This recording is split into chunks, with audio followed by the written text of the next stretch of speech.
दोस्तों, मैं यहाँ लाल किला बनाने आया हूँ। मैं आपको दिखाऊंगा लाल किला कैसे बना। तो वीडियो को पूरा देखें और चैनल को सब्सक्राइब कर लीजिए। वक्त इस दुनिया का सबसे बड़ा और सबसे क्रूर किस्सा गो है। यह अपनी आंखों से साम्राज्यों को बनते, संवरते और फिर खाक में मिलते हुए देखता है। अगर दिल्ली की जमीन पर खड़े होकर वक्त से पूछा जाए कि उसने इस शहर का सबसे सुनहरा और सबसे खौफनाक दौर कहां देखा है, तो उसकी उंगली लाल बलुआ पत्थर से बनी एक विशाल और भव्य इमारत की तरफ उठेगी, जिसे आज की दुनिया लाल किला के नाम से जानती है। लेकिन क्या आप जानते हैं कि जिस इमारत को हम लाल किला कहते हैं, उसका यह नाम कभी था ही नहीं। यह नाम तो बहुत बाद में अंग्रेजों की देन है, जिन्होंने इसकी लाल दीवारों को देखकर इसे यह नाम कहना शुरू कर दिया। इसका असली नाम तो किला ए मुबारक था, जिसका मतलब होता है एक भाग्यशाली या पवित्र किला। और इसकी कहानी शुरू होती है एक ऐसे बादशाह के ख्वाब से जिसे पत्थरों में जान फूंकने का शौक था। मुगल बादशाह शाहजहां। बात 1630 के दशक की है। मुगल साम्राज्य की राजधानी उस वक्त आगरा हुआ करती थी। आगरा शहर अपनी तंग गलियों, बढ़ती आबादी और गर्मियों में झुलसा देने वाली गर्मी से परेशान था। शाहजहां, जो अपनी कला और वास्तुकला के प्रेम के लिए जाने जाते थे, उनका मन आगरा से भर चुका था। उन्हें एक ऐसे शहर की तलाश थी जहां वो अपने सपनों की दुनिया बसा सकें। और फिर उनकी नजर गई यमुना के किनारे बसी एक पुरानी जमीन पर, दिल्ली। शाहजहां ने तय किया कि मुगलों का तख्त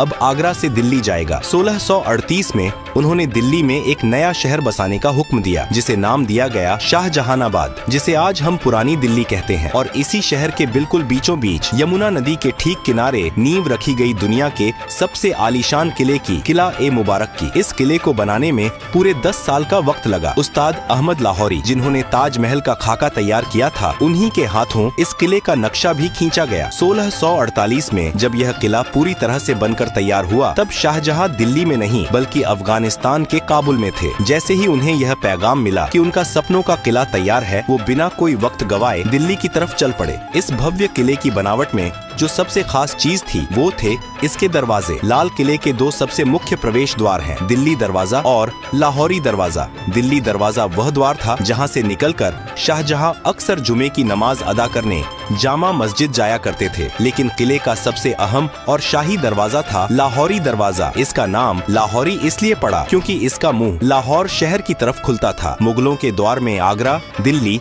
और लाहौर, ये तीनों शहर सत्ता के सबसे बड़े केंद्र थे। लेकिन आज जब आप लाहौरी दरवाजे को चांदनी चौक की तरफ से देखते हैं, तो आपको दरवाजा सीधा नजर नहीं आता, बल्कि उसके आगे एक बड़ी सी दीवार नजर आती है। यह दीवार शाहजहां ने नहीं बनवाई थी, इसे बनवाया था उनके बेटे और मुगल बादशाह औरंगजेब ने। औरंगजेब को लगता था कि लाहौरी दरवाजे से बाहर खड़े होकर कोई भी आसानी से किले के अंदर की हलचल, यहाँ तक कि दीवान ए आम को देख सकता है। किले की सुरक्षा को बढ़ाने के लिए उसने दरवाजे के ठीक आगे एक घुमावदार दीवार खड़ी कर दी। उस वक्त शाहजहां अपने ही बेटे औरंगजेब द्वारा आगरा के किले में कैद थे। जब उन्हें पता चला कि औरंगजेब ने लाहौरी दरवाजे के आगे दीवार खड़ी कर दी है, तो उन्होंने भारी मन से औरंगजेब को एक खत लिखा था। उस खत में शाहजहां के अल्फाज कुछ यूं थे: बेटे, तुमने यह दीवार खड़ी करके किले को सुरक्षित नहीं किया है, बल्कि तुमने किले रूपी दुल्हन के चेहरे पर घूंघट डाल दिया है। इसी वजह से इतिहास में इस दीवार को घूंघट वाली दीवार भी कहा जाता है। विडंबना देखिए, जिस दीवार को एक मुगल बादशाह ने सुरक्षा के लिए बनवाया था, उसी दीवार की प्राचीर से आजादी के बाद 15 अगस्त 1947 को आजाद भारत के पहले प्रधानमंत्री पंडित जवाहरलाल नेहरू ने पहली बार तिरंगा फहराया था। जैसे ही आप लाहौरी दरवाजे से किले के अंदर कदम रखते हैं, आपके सामने मुगलों का एक अलग ही संसार खुल जाता है। अंदर जाते ही जो सबसे पहली जगह आती है वह है छत्ता बाजार, जिसे मीना बाजार भी कहा जाता है। शाहजहां ने यह बाजार खास तौर पर अपनी बेगमों और शाही परिवार की औरतों के लिए बनवाया था। अरब, फारस और तुर्की से बड़े बड़े व्यापारी यहाँ रेशम, कीमती पत्थर, इत्र और जेवरात लेकर आते थे। यह छत से ढका हुआ एक ऐसा अद्भुत बाजार था जो आज भी 350 सालों बाद अपनी उसी जगह पर मौजूद है जहां आज सैलानी अपनी यादों के लिए सामान खरीदते हैं। छत्ता बाजार की रंगीनियों को पार करते ही आप एक खुली जगह पर आते हैं और आपके सामने खड़ी होती है एक और शानदार लाल इमारत, नौबत खाना। नौबत खाना यानी वो जगह जहां शाही शहनाई और नगाड़े बजते थे। दिन में 5 बार यहाँ अलग अलग धुनों में नौबत बजाई जाती थी, जो शहर के लोगों को वक्त का अंदाजा देती थी। जब भी कोई बड़ा शाही मेहमान या खुद बादशाह किले में आते थे, तो इसी नौबत खाने से नगाड़ों की गूंज पूरी दिल्ली में यह ऐलान कर देती थी कि शहंशाह तशरीफ ला रहे हैं। यह वही नौबत खाना है जहां बाद के मुगल काल में सत्ता के खूनी खेल खेले गए और जहां बादशाह, जहांदार शाह और फर्रुखसियर का कत्ल किया गया था। नौबत खाने की खूनी और संगीतमय दहलीज को पार करते ही आपके सामने एक विशाल और खुला हुआ प्रांगण आता है। यह वह जगह है जहां मुगल सल्तनत की आवाज गूंजा करती थी। लाल बलुआ पत्थर के भव्य और नक्काशीदार खंभों पर टिका यह मंडप दीवान-ए-आम कहलाता है। नाम से ही स्पष्ट है कि यह वह दरबार था जहां एक आम इंसान, एक फकीर या एक किसान भी अपने बादशाह के सामने अपनी फरियाद लेकर आ सकता था। दीवान-ए-आम के बिल्कुल बीचों बीच दीवार के साथ सटा हुआ संगमरमर से बना एक बेहद खूबसूरत और ऊंचा झरोखा सिंहासन है। जब शाहजहां या मुगले आजम यहाँ बैठते थे तो उन्हें पूरे दरबार का साफ नजारा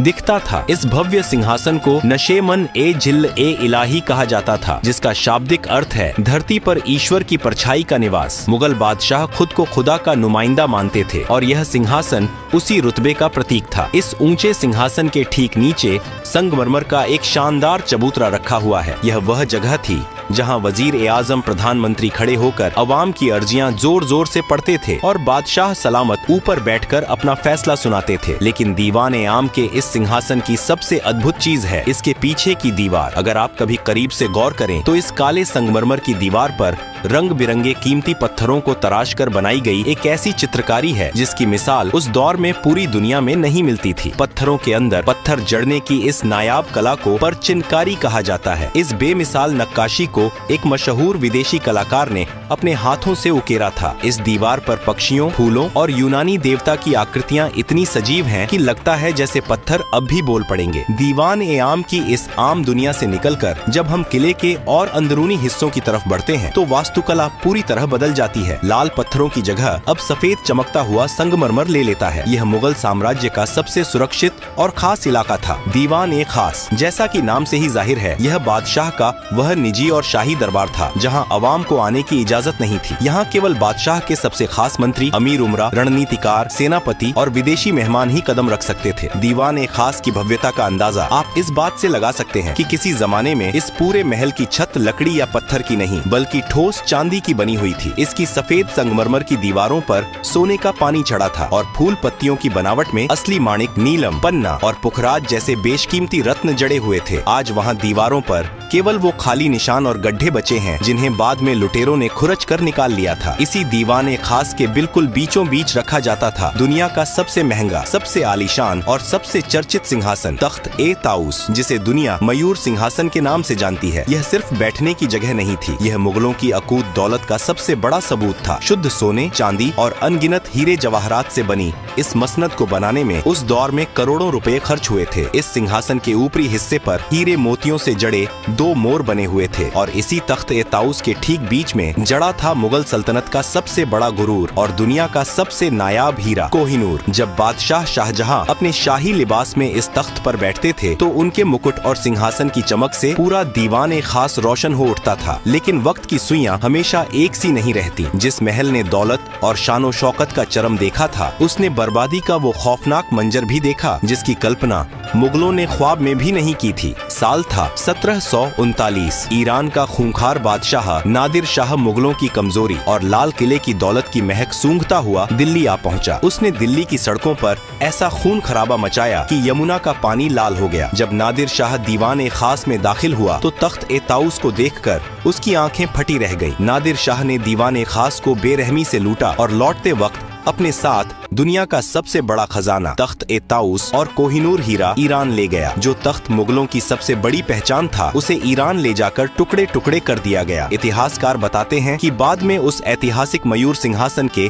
एक टूटे हुए निचले हिस्से को ईरान के तेहरान के एक संग्रहालय में आखिरी बार देखा गया था। दीवान-ए-खास की दौलत भले ही लुट गई हो, चांदी की छतें उखड़ गई हों और कोहिनूर छीन लिया गया हो, लेकिन इसकी दीवारों पर उकेरी गई कुछ लाइनें आज भी इसकी खोई हुई जन्नत की गवाही देती हैं। दीवान-ए-खास के मेहराबों पर फारसी भाषा में वे मशहूर पंक्तियां आज भी मौजूद हैं जिन्हें महान सूफी संत और कवि अमीर खुसरो ने कभी कश्मीर के लिए कहा था, लेकिन शाहजहां को वे इतनी पसंद आईं कि उन्होंने इसे अपने इस महल में लिखवा दिया। अगर फिरदौस बर रूए जमी अस्त, हमी अस्तो, हमी अस्तो, हमी अस्त, अर्थात अगर इस धरती पर कहीं स्वर्ग है तो वो यही है और बस यही है। भले ही आज वो कोहिनूर जड़ा तख्त ना रहा हो, लेकिन जब आप उन सफेद संगमरमर के मेहराबों के बीच खड़े होकर इन लाइनों को पढ़ते हैं तो एक पल के लिए आप मुगलों के उस वैभवशाली दौर में पहुंच जाते हैं जहां सचमुच धरती का स्वर्ग इसी लाल किले के अंदर बसता था। दीवान ए खास की उस जन्नती और चकाचौंध से भरी दुनिया से जब हम लाल किले के और भी अंदरूनी और नितांत निजी हिस्सों की तरफ बढ़ते हैं तो वास्तुकला एक अलग ही रंग में रंग जाती है। इस्लामिक वास्तुकला में जन्नत का तस्वुर बिना बहते हुए पानी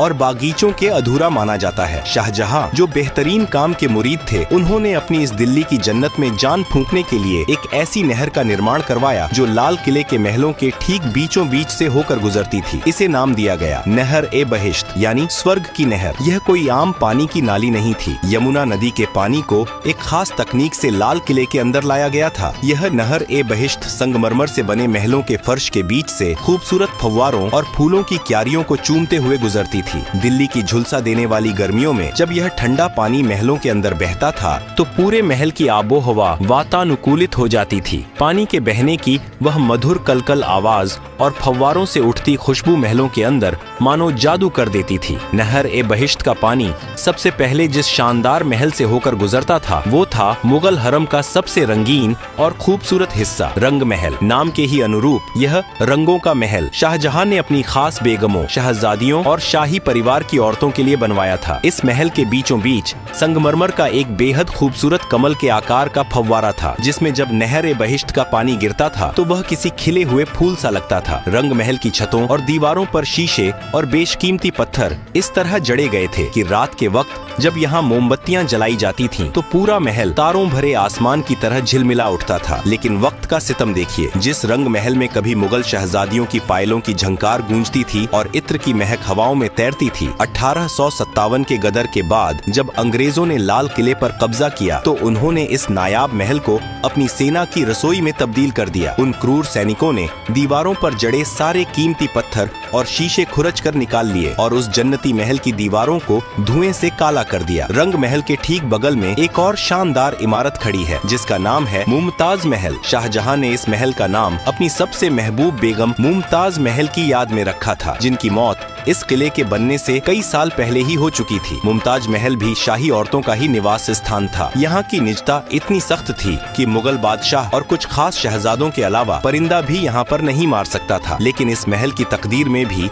एक गहरा दर्द लिखा था। जिस महल को प्यार की निशानी के तौर पर बनाया गया था, अंग्रेजों ने उसे ही एक खौफनाक कारागार में बदल दिया था। आजादी की लड़ाई में न जाने कितने ही क्रांतिकारियों ने इन संगमरमर की दीवारों के पीछे बेड़ियां पहनी थीं। शाही औरतों के इन महलों के पास ही मुगल बादशाह का अपना सबसे निजी और खास महल था, जिसे खास महल कहा जाता था। यह शाहजहां का अपना निजी महल था जिसके 3 मुख्य हिस्से थे। पहला था तस्बीह खाना, जहां बैठकर बादशाह अपने खुदा की इबादत करते थे, तस्बीह माला पढ़ते थे। दूसरा कमरा था ख्वाबगाह यानी सपनों का घर, जो मुगल बादशाह का निजी शयन कक्ष था। और तीसरा हिस्सा था बड़ी बैठक, जहां बादशाह अपनी फुर्सत की घड़ियों में आराम फरमाते थे और अपने सबसे करीबियों के साथ वक्त बिताते थे। इमारतों की इन भूल भुलैया से निकलकर जब आप किले के उत्तरी हिस्से में जाते हैं तो वहाँ मुगलों का एक विशाल और जन्नत नशीम बागीचा हुआ करता था, जिसे हयात बख्श बाग कहा जाता था। फारसी में हयात बख्श का मतलब होता है जिंदगी देने वाला बाग। आज भले ही वहाँ सिर्फ घास के खाली मैदान बचे हैं, लेकिन एक दौर था जब यहाँ रंग बिरंगे और खुशबूदार फूलों के गलीचे बिछे रहते थे और बीच बीच में फव्वारे नाचते थे। इसी हयात बख्श बाग के दोनों सिरों पर 2 बिल्कुल एक जैसी दिखने वाली संगमरमर की इमारतें मंडप आमने सामने खड़ी हैं। लाल किले के पूरे इतिहास में इन 2 इमारतों का नाम सबसे अनोखा है। मुगल दौर में जहां हर इमारत का नाम फारसी भाषा में रखा गया था, जैसे दीवान ए आम, नौबत खाना, वहीं इन 2 इमारतों का नाम शुद्ध हिंदी या हिंदुस्तानी महीनों के नाम पर रखा गया, सावन और भादो। क्या आप जानते हैं कि इनका यह नाम क्यों पड़ा? मुगलों को बारिश के मौसम से बेइंतहा मोहब्बत थी। सावन और भादो मानसून के वो 2 महीने हैं जब भारत में झमाझम बारिश होती है। इन दोनों मंडपों के अंदर एक ऐसा जादुई जल प्रणाली बनाया गया था कि जब नहर का पानी छत से होकर नीचे गिरता था तो ऐसा लगता था मानो सावन और भादों की मूसलाधार बारिश हो रही हो। जब असली बारिश नहीं होती थी तब भी शाही परिवार के लोग सावन और भादों के मंडप में बैठकर कृत्रिम बारिश का लुत्फ उठाते हुए जन्नत का एहसास करते थे। सावन और भादों के उन हसीन और रोमानी मंडपों से जब हम आगे बढ़ते हैं तो लाल किले की दास्तान अपने सबसे दर्दनाक और आखिरी पड़ाव पर पहुंच जाती है। हयात बख्श बाग के ही पास पानी के एक छोटे से तालाब के बीचों बीच लाल बलुआ पत्थर से बना एक छोटा सा महल खड़ा है, जफर महल। यह कोई आम इमारत नहीं है, यह मुगल सल्तनत के बुझते हुए चिराग की आखिरी लौ थी। इस महल को मुगलों के आखिरी बादशाह बहादुर शाह जफर ने साल 1842 में बनवाया था। लाल किले के लगभग 200 सालों के निर्माण इतिहास में यह किसी भी मुगल बादशाह द्वारा बनवाई गई आखिरी इमारत थी। इसके बाद मुगलों के पास न तो इतना पैसा बचा था और न ही इतनी ताकत कि वो पत्थरों में अपनी दास्तान लिखवा सकें। किले के पिछले हिस्से में एक ऐसा रहस्यमयी और खुफिया दरवाजा भी मौजूद था जिसके बारे में बहुत कम लोग जानते हैं। इसे यमुना दरवाजा कहा जाता था। यह दरवाजा सीधा यमुना नदी की उफनती लहरों की तरफ खुलता था। इसी खुफिया दरवाजे से लगकर मुगल बादशाह की शाही और भव्य नाव खड़ी रहती थी। जब भी शहंशाह को दिल्ली की भीड़ भाड़ से दूर आगरा या लाहौर के सफर पर निकलना होता था तो वो हाथी घोड़ों की बजाय इसी दरवाजे से अपनी शाही नाव पर सवार होकर पानी के रास्ते निकल जाया करते थे। लाल किले की विशाल प्राचीर से सटा हुआ ही एक और बेहद प्राचीन और खुरदुरा किला मौजूद है जिसे सलीमगढ़ का किला कहा जाता है। यह किला लाल किले से भी पुराना है। इसे शेर शाह सूरी के बेटे सलीम शाह सूरी ने 1546 में बनवाया था। मुगलों ने यमुना नदी के ऊपर एक पुल बनवाकर अपने लाल किले को इस पुराने सलीमगढ़ के किले से जोड़ दिया था, लेकिन वक्त का पहिया हमेशा मुगलों के हक में नहीं घूमा। 1857 की आजादी की पहली महान बगावत ने लाल किले की तकदीर और तस्वीर दोनों को हमेशा के लिए बदल कर रख दिया। जब अंग्रेजों ने आखिरकार दिल्ली और इस किले पर कब्जा किया तो उन्होंने इसकी मुगल रूह को ही छलनी कर दिया। लाल किले के अंदर एक बेहद खूबसूरत और तिलिस्मी बाग हुआ करता था, मेहताब बाग, जिसका मतलब होता है चांदनी रात का बागीचा। अंग्रेजों ने अपनी नफरत में इस हसीन बागीचे को बेरहमी से उजाड़ दिया। फूलों और फव्वारों की जगह उन्होंने अपनी फौज के रहने के लिए भद्दी लाल ईंटों वाली नीरस इमारतें खड़ी कर दी। इन इमारतों को सैनिक कक्ष कहा जाता है। आज जब आप लाल किले में मुगल वास्तुकला की बारीक और रेशमी नक्काशी के ठीक सामने अंग्रेजों की बनाई इन चौकोर अंग्रेजी वास्तुकला की इमारतों को देखते हैं तो दोनों के बीच का अंतर चीख चीख कर मुगलों के पतन और अंग्रेजों के जुल्म की गवाही देता है। अंग्रेजों ने लाल किले के लगभग 80% शाही महलों और बागीचों को नष्ट कर दिया था, लेकिन लाल किले के इतिहास का सबसे स्याह और रुला देने वाला दिन वह था जब इसी किले के अंदर, जहाँ कभी मुगल बादशाहों का एक इशारा पूरी दुनिया का कानून हुआ करता था, वहीं भारत के आखिरी बादशाह बहादुर शाह जफर को एक मुजरिम की तरह खड़ा किया गया। अंग्रेजों ने उन पर 1857 की क्रांति का सरगना होने का मुकदमा चलाया। विडंबना देखिए, जिस दीवान ए खास में बैठकर उनके पुरखे शाहजहां और औरंगजेब दुनिया भर के बादशाहों का इस्तकबाल करते थे, उसी महल में 82 साल के बूढ़े जफर को उनके ही वतन में देशद्रोही करार दे दिया गया। सजा के तौर पर अंग्रेजों ने इस बूढ़े बादशाह को काले पानी की सजा देकर हिंदुस्तान से निकाल दिया और पड़ोसी देश के रंगून शहर में कैद कर दिया। एक बादशाह जिसके पुरखों ने इस महान देश पर सदियों तक राज किया, उसे अपनी आखिरी सांसें एक अनजान देश की सीलन भरी कोठरी में लेनी पड़ी। रंगून की उसी कैद में अपनी मौत का इंतजार करते हुए जब शायर बहादुर शाह जफर की आंखों के सामने दिल्ली और लाल किले का अक्स उभरा तो उनके आंसू छलक पड़े। उन्होंने अपनी आखिरी गजल में अपने टूटे हुए दिल का दर्द इन अमर पंक्तियों में पिरो दिया। कितना है बदनसीब जफर दफन के लिए, 2 गज जमीन भी न मिली कुएं यार में। यानी ए जफर, तू कितना बदनसीब है कि तुझे मरने के बाद दफनाने के लिए अपने महबूब वतन की मिट्टी में 2 गज जमीन भी नसीब नहीं हुई। यह लाल किला सिर्फ ईंट, गारे और लाल पत्थरों से बनी कोई बेजान इमारत नहीं है। अगर इस किले ने मुगल सल्तनत के उस चमकते हुए सूरज को आसमान की बुलंदियों को छूते देखा है तो इसने उसी सूरज को अपनी ही आंखों के सामने बेबस होकर डूबते हुए भी देखा है। सत्ता के खूनी संघर्षों से लेकर नादिर शाह की लूट और आजादी की लड़ाई तक लाल किला न जाने कितने तूफानों का इकलौता और खामोश गवाह है। इसके इसी ऐतिहासिक और सांस्कृतिक महत्व को पूरी दुनिया के सामने झुककर सलाम करने के लिए साल 2007 में अंतर्राष्ट्रीय धरोहर संस्था ने इसे विश्व धरोहर स्थल घोषित कर दिया। आज जब हम 15 अगस्त को इस किले की प्राचीर पर आजाद भारत का तिरंगा शान से लहराते हुए देखते हैं तो उन लाल दीवारों में दफन इतिहास की अनगिनत कहानियां खामोशी से हमें देख रही होती हैं और मानो कह रही होती हैं, वक्त से बड़ा कोई शहंशाह नहीं होता।